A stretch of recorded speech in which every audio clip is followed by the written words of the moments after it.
We're dealing with, my therapist said there is a mental health crisis going on in the United States. That's the way she put it. There's a mental health crisis happening. And my question is, why? There's got to be a why, right? I'm a why guy. I want to know why this is happening. Why? And there are two reasons that we see. One of them is statistical, that because people are willing to talk more about depression, because more people are able to voice that and be diagnosed with it, then the number of occurrences of depression go up. But that is only a small fraction of what we're seeing. When we factor that out, there are still large numbers of people that are encountering depression, more now than ever before. But we have to ask the question, why? And that gets us at the answer. Researchers look at this, and what they have said is that there are changes in our society that are happening at the core level. And when changes happen in a society at a core level, most of human history, those changes have happened fairly gradually. I mean, with some exceptions, but fairly gradually. What we have seen in the last 25 years are some gigantic changes in who we are as a culture. And what that's caused is low social support. This is what research is telling us. We have a place where we have low social support, intense individual competitiveness, increased social failure, loss of senses of community and connection to nature, and pressures to consume that have never been at the levels that they are right now. And all that is pointing to what they say is a decrease in socialization. A decrease in socialization that's impacting us, especially among teenagers and young adults today, compared to 30 years ago, 20 years ago, even 15 years ago. A loss of socialization, decrease. And now, when researchers are talking about socialization, what are they talking about? They're specifically talking about face-to-face contact with another human being. And actually talking with each other face-to-face. And now, some of you might argue, hey, there's a lot more socialization going on now than there ever has been. And what researchers would say is, yes, there is, but it's SBA. What is SBA? Screen-based activities. Screen-based activities. This is one of the huge dynamic changes in our culture over the last 15 years. Radically altered who we are, radically altered our social structures. 15 years ago is when the iPhone came out. 15 years ago. It was really the iPhone that began the smartphone revolution. It was the iPhone that began the immersion in us as human beings being connected 24 hours a day. Well, not 24. We do have to sleep a little bit, right?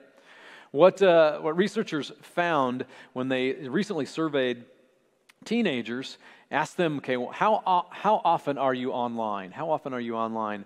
45% of those teenagers said that they were on the internet, and this is their words, almost constantly. Almost constantly. That was the phrase, how it was worded, almost constantly. And for older generations, it's different, but not much, and only by degrees. So the older you get beyond teenage years, the less time that you spend with screen time, but it's still significant. Right? And what we don't know is, are people who are teenagers today going to keep that level of interaction with the internet in their pocket for the rest of their lives, or will it taper off as they grow older? We just don't know. These are things that we can't tell until we have some time pass. But it has reshaped our society. We are more connected and less connected at the same time. And what this points at is that the social structures that have been a part of life for generations and generations and generations are fading, and that unmooring, that's a word that was used, that unmooring, that disconnection from family and neighbors and social organizations, faith groups, is a big part of why depression has increased. We are simply not used to living the way our culture is pushing us to live. Now, some would put it this way: we're simply not meant to live the way our culture is pushing us to live. So that, here's where the rubber hits the road, so that when you face a death, when you face grief, when you face a natural disaster, when you face the loss of a job, a conflict, a health issue, aging, academic challenges, suddenly we don't have the relational and social resources that humans have had for thousands of years. that humans have counted on for thousands of years.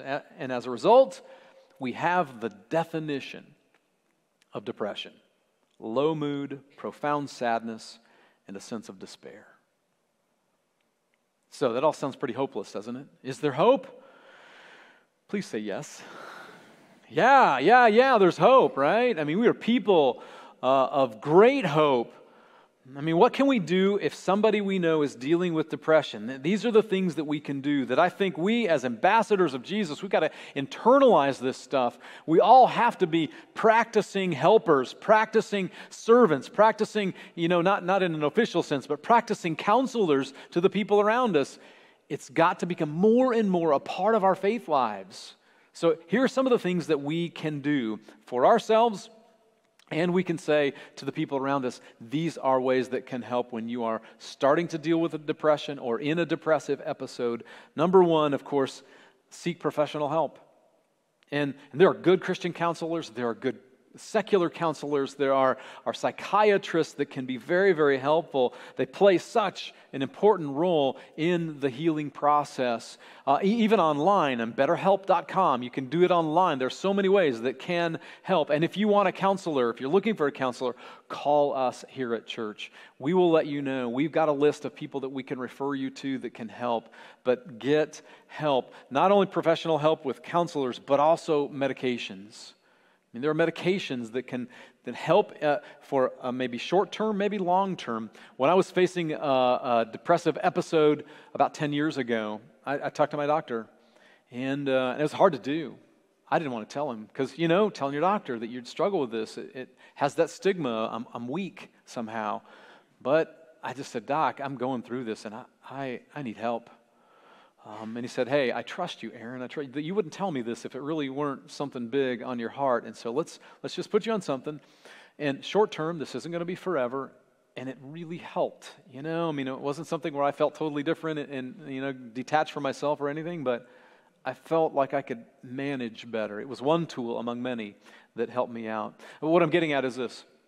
As Christians, we believe that God uses tools to bring hope and healing. God uses therapists, counselors, and medicines to help us get where we need to be. Another way to get help is through your friends. And I said this last week when it came to anxiety and stress. Find friends who can lift you up when you're down. Don't go to your other friends who are depressed, and ask them to help lift you up. You know what I'm talking about, right? I mean, we all have those friends, and we love them, but there may be a time when you got to say, I can't spend as much time with you, because when I'm around you, I feel like I'm getting deeper into the spiral of darkness rather than getting up out of it. So you got to find those friends that are going to build you up. And we don't have a slide for this one, but I realized yesterday that I should have mentioned this, and I'm going to mention it. One of the other things that research points to over and over and over again in helping break the cycle of depression and even staving it off, it's so simple. Ready? It's so simple. Get outside. The healing properties of us going out and hiking or just sitting in creation, it is one of the most powerful and positive things and simple thing. Isn't it interesting? It's the simple stuff that we don't do. Get outside. Another thing to do is this. Tell your family and friends when you're struggling with depression. Tell them. And here's how the cycle of depression can work, and this is how it's worked in my brain before. It's like, gosh, they're not asking me about this. They don't care. And if I have to tell them that I am dealing with this inside in my head right now, then shame on them. They should know. They should be helpful. That's just part of the darkness. What we need to do is, in the middle of that, acknowledge, okay, yeah, they should be asking, and yeah, they should be a little more attentive to me, but I'm going to do my part and ask for help and tell them. Maybe I got to grab them by the arm and sit them down and say, hey, this is what's happening up here in my head, and I need you to help me, and I need you to be there for me in maybe some new ways. But tell people, tell family and friends. And another good piece of advice, And again, one of the simplest, kind of like going outside, one of the simplest and most effective that researchers point to is that, hey, you want to keep from being depressed or work your way back into an upward spiral, it's this: help other people. It's so simple. Help other people. There's a phrase that's been in my head for a long time. It feels good to do good. It feels good to do good. It always feels good to do good. And so helping other people is a great way to fend off despair and depression. So a few quick suggestions: help your neighbors. Look for opportunities to help your literal neighbors. Jump in. They're painting the roof, they're moving, they're mowing, they're whatever. Look for opportunities to help your neighbors.